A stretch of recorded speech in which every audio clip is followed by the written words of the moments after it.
Welcome to Room 57, where we dive into the most chilling true stories that will make you shiver and haunt your thoughts long after the video ends. Today, we will delve into one of the most horrifying and brutal stories in American criminal history. This is the story of Jeffrey Dahmer, known as the Cannibal. One of the most notorious serial killers of the 20th century, Dahmer wasn't just a killer. He was a man whose perverse and sadistic actions will forever make his name synonymous with terror and disgust.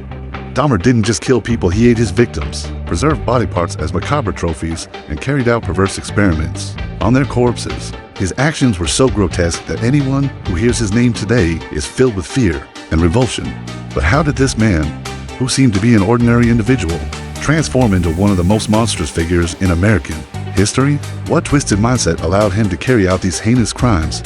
In the next few minutes, we will uncover the chilling story of Jeffrey Dahmer, a man whose name still haunts the world today.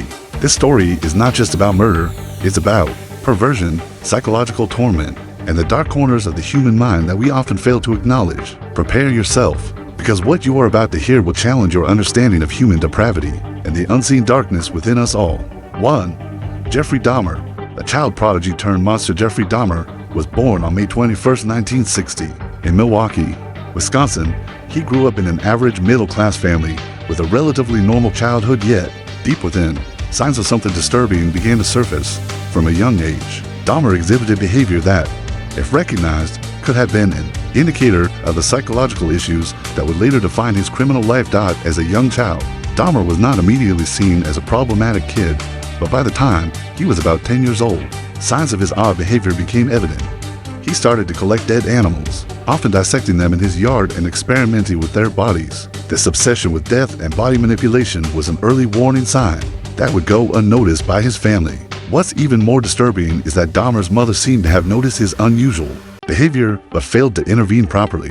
His family's inability to provide adequate emotional and psychological support left him to spiral into darker paths. The absence of proper mental health care for Dahmer during these formative years set the stage for the gruesome series of crimes that would follow. To the beginning of his dark path in 1978, when Dahmer was just 18 years old, a horrifying event occurred. He committed his first murder.